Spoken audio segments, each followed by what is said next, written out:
આકાશવાણી અમદાવાદ વડોદરા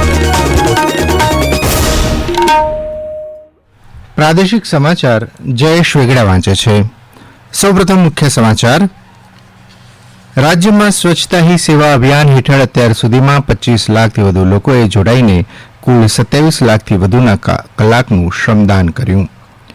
રાજ્યપાલ આચાર્ય દેવવ્રતે કહ્યું કે ખેડૂતોની પ્રગતિ, ઉન્નતિ અને વિકાસમાં કૃષિ પત્રકારોનું મહત્વનું યોગદાન છે. કૃષિમંત્રી રાઘવજી પટેલે ખેડૂતોને ખેતીની સાથે પશુપાલન વ્યવસાય અપનાવવાની અપીલ કરી. ઉપરાષ્ટ્રપતિ જગદીપ ધનખડ આજે દીવમાં પ્રધાનમંત્રી આવાસ શહેરી યોજના અંતર્ગત નવા મકાનોનું લોકાર્પણ કરશે.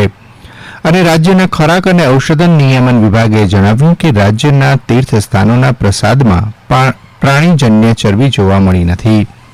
સમાચાર વિગતવાર. રાજ્યમાં સ્વચ્છતા હી સેવા અભિયાન હેઠળ અત્યાર સુધીમાં 25 લાખથી વધુ લોકોએ જોડાઈને કુલ 27 લાખથી વધુના કલાકનું શ્રમદાન કર્યું છે.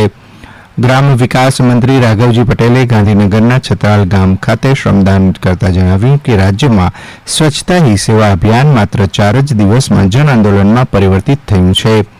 મંત્રીશ્રીએ જણાવ્યું હતું કે રાજ્યભરમાંથી 1 લાખ કિલોગ્રામ જેટલો કચરો અને 60,000 કિલોગ્રામથી વધુ સિંગલ યુઝ પ્લાસ્ટિકનો યોગ્ય નિકાલ કરાયો છે.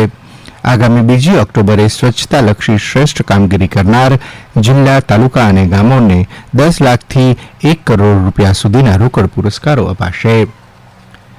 દેશના ખેડૂતો સૌથી મોટા તપસ્વી છે, જેમની પ્રગતિ, ઉન્નતિ અને વિકાસમાં કૃષિ પત્રકારોનું મોટું યોગદાન છે. ગાંધીનગરમાં હેલીપેડ પ્રદર્શન ખંડમાં રાષ્ટ્રીય કૃષિ પત્રકાર સંઘ દ્વારા યોજાયેલા સંમેલનને સંબોધતા રાજ્યપાલ આચાર્ય દેવવ્રતે આ મુજબ જણાવ્યું હતું. શ્રી દેવવ્રતે કહ્યું કે ખેતીમાં વધુ પડતા રાસાયણિક ખાતરોના ઉપયોગના કારણે જમીનમાં સૂક્ષ્મ જીવાણુઓનું પ્રમાણ ઘટતા ઓર્ગેનિક કાર્બન ઓછો થયો છે. પ્રાકૃતિક ખેતીથી જમીનમાં સૂક્ષ્મ જીવાણુઓનું પ્રમાણ વધે છે. પ્રાકૃતિક ખેતી અપનાવીને આપણે પ્રકૃતિની સાથે દેશના રૂપિયા પણ બચાવી શકીશું. દરમિયાન રાજ્યપાલે કૃષિ ક્ષેત્રના પત્રકારોને રાષ્ટ્રીય અને રાજ્ય કક્ષાના કૃષિ પુરસ્કાર અર્પણ કરાયા હતા. કૃષિમંત્રી રાઘવજી પટેલે ખેડૂતોને ખેતીની સાથે પશુપાલન વ્યવસાય અપનાવવાની અપીલ કરી છે. તેમણે કહ્યું કે આમ કરવાથી ખેડૂતોને એક નિશ્ચિત અને સ્થિર આવક પ્રાપ્ત થઈ શકે છે. ઉત્તર ગુજરાત, મધ્ય ગુજરાત સહિતના પ્રદેશોમાં પશુપાલનના વ્યવસાયથી લોકો સમૃદ્ધિ તરફ વળ્યા છે. જૂનાગઢ કૃષિ યુનિવર્સિટી ખાતે સંબોધન કરતા કૃષિમંત્રીએ આ મુજબ જણાવ્યું હતું. કૃષિમંત્રીની અધ્યક્ષતામાં જૂનાગઢ જિલ્લા સહકારી બેંકની 65મી અને શ્રી સાવજ જૂનાગઢ જિલ્લા સહકારી દૂધ ઉત્પાદન સંઘની 15મી સાધારણ સભા યોજાઈ હતી. દરમિયાન તેમણે રાજ્ય સરકારના 11 કરોડ રૂપિયાના અનુદાન સહિત કુલ 35 કરોડ રૂપિયાના ખર્ચે ખોખરડા ગામ નજીક નિર્માણ થનાર પનીર પ્લાન્ટનું પણ ખાતમુહૂર્ત કર્યું હતું. કૃષિમંત્રીએ શ્રેષ્ઠ દૂધ ઉત્પાદક મંડળીઓ પ્રોત્સાહક રાશિના ચેક અર્પણ કર્યા હતા અને મહિલા ખેડૂતોનું પણ સન્માન કર્યું હતું.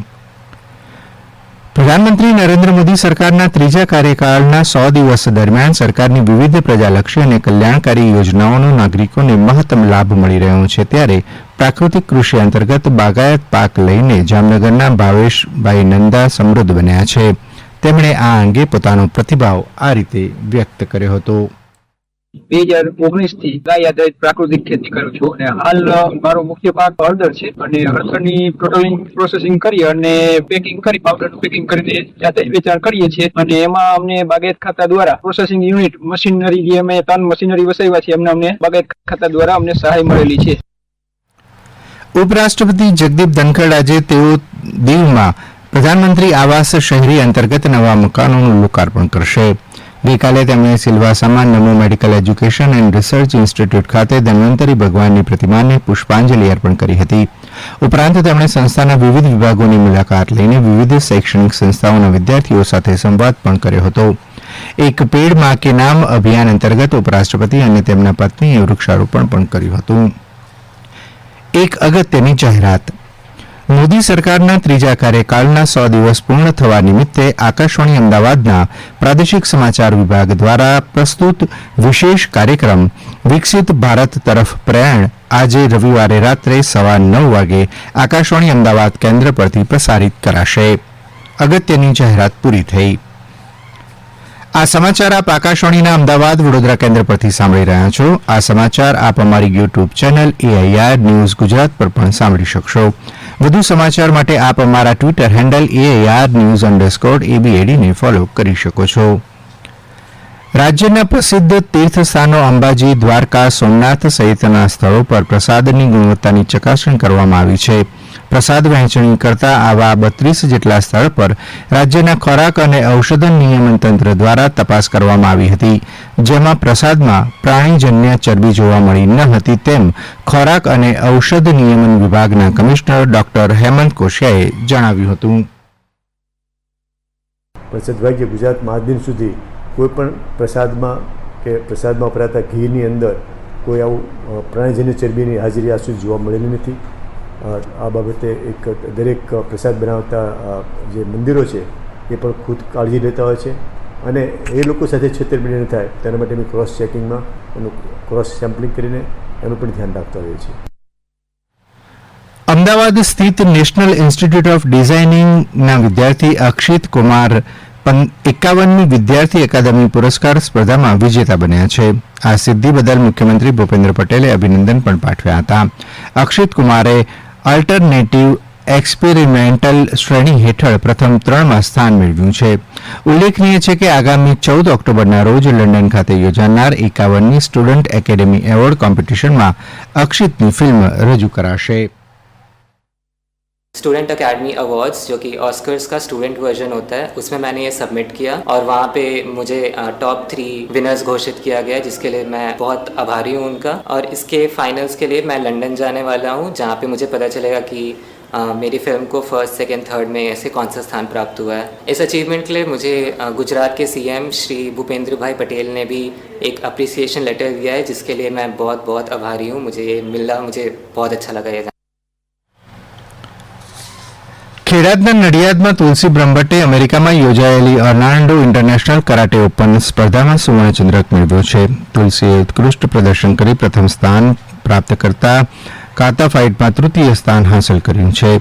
તુલસી બ્રહ્મભટ્ટ હાલ ચાંગા યુનિવર્સિટી આણંદ ખાતે BBAના પ્રથમ વર્ષમાં અભ્યાસ કરે છે અને છેલ્લા 8 વર્ષથી કરાટે કરે છે. તુલસીએ કરાટેના માધ્યમ થકી યુવતીઓને સ્વબચાવ શીખવા માટે ખાસ અપીલ કરી હતી. રિસેન્ટલી મને યુએસએથી ઓફર લેટર આવ્યો હતો જેમાં 18+ કન્ટ્રીઝ હતી એન્ડ 70 એથ્લીટ્સ હતા જેની મેં ફાઇનલ ફાઇટ યુએસએની એથ્લીટ સાથે કરી અને ગોલ્ડ મેડલ પ્રાપ્ત કરી અને કાતામાં મારો બ્રોન્ઝ મેડલ છે. હું છોકરીઓને એ જ મેસેજ આપવા માગું છું કે ડાન્સ, યોગા, સ્વિમિંગ સાથે કોઈ સેલ્ફ ડિફેન્સનું સ્પોર્ટ કરે જે પોતાની રક્ષા કરી શકે અને એને બીજા કોઈની જરૂર ના પડે. ગોધરા જિલ્લા કલેક્ટર કચેરીના કોન્ફરન્સ હોલમાં જિલ્લા વિકાસ અધિકારી DK બારિયાના અધ્યક્ષસ્થાને જિલ્લા સંકલન અને ફરિયાદ સમિતિની બેઠક યોજાઈ હતી, જેમાં અધિકારીઓને જિલ્લામાં શાળાઓમાં નવા ઓરડા બનાવવા, પાવાગઢ યાત્રાધામમાં પીવાના પાણીની સમસ્યા નિવારવા ખાસ તાકીદ કરાઈ હતી. તેમજ ગૌચરની જમીન પરના દબાણ હટાવવા અને જિલ્લામાં આવેલ ભારે વરસાદથી ખેડૂતોને ખેતીમાં થયેલ નુકસાનીનું વળતર ચૂકવવા બાબતે જરૂરી સૂચના આપવામાં આવી હતી. આ સંકલન બેઠકમાં સાંસદ રાજપાલસિંહ જાદવ સહિત જિલ્લાના સર્વ ધારાસભ્યો તેમજ દરેક વિભાગના અધિકારીઓ ઉપસ્થિત રહ્યા હતા. ગુજરાત વિધાનસભાના અધ્યક્ષ શંકર ચૌધરીએ કહ્યું કે ભારત 5 ટ્રિલિયન ઇકોનોમી સાથે વિશ્વની ત્રીજી આર્થિક સદ્ધરતા ધરાવતો દેશ બનવા તરફ આગળ વધી રહ્યું છે. આજે યુવાનો દ્વારા વિવિધ ક્ષેત્રે નવીનતા અને નવા સ્ટાર્ટઅપ વિકસી રહ્યા છે. દેશના અર્થતંત્રને આગળ વધારવામાં રાજ્યનો ફાળો મહત્વપૂર્ણ છે. અમદાવાદ ખાતે ખાનગી સમાચારપત્રો દ્વારા યોજાયેલા મિલકત પ્રદર્શનીનું ઉદઘાટન કરતા શ્રી ચૌધરીએ આ મુજબ જણાવ્યું હતું. અમદાવાદ જિલ્લામાં ભારે વરસાદથી ખરાબ થયેલા 102.50 કિલોમીટરના નુકસાન પામેલ તમામ રસ્તાઓ ઉપર સમારકામની કામગીરી 100% પૂર્ણ કરી દેવામાં આવી છે, જ્યારે નુકસાન પામેલા તમામ રસ્તાઓ પર ડામર પેચથી મરામત કામગીરી 68% જેટલી પૂર્ણ થઈ ચૂકી છે. 30 સપ્ટેમ્બર સુધી નુકસાન પામેલા તમામ રસ્તાઓ પર કામગીરી પૂર્ણ કરવામાં આવશે તેમ જણાવવામાં આવ્યું છે. અંતમાં મુખ્ય સમાચાર ફરી એકવાર. રાજ્યમાં સ્વચ્છતા હી સેવા અભિયાન હેઠળ અત્યાર સુધીમાં 25 લાખથી વધુ લોકોએ જોડાઈને કુલ 27 લાખથી વધુના કલાકનું શ્રમદાન કર્યું. રાજ્યપાલ આચાર્ય દેવવ્રતે કહ્યું કે ખેડૂતોની પ્રગતિ, ઉન્નતિ અને વિકાસમાં કૃષિ પત્રકારોનું મહત્વનું યોગદાન છે. કૃષિમંત્રી રાઘવજી પટેલે ખેડૂતોને ખેતીની સાથે પશુપાલન વ્યવસાય અપનાવવાની અપીલ કરી અને ઉપરાષ્ટ્રપતિ જગદીપ ધનખડ આજે દીવમાં પ્રધાનમંત્રી આવાસ શહેરી યોજના અંતર્ગત નવા મકાનોનું લોકાર્પણ કરશે. આકાશવાણી અમદાવાદ વડોદરા કેન્દ્ર પરથી પ્રાદેશિક સમાચાર પૂરા થયા.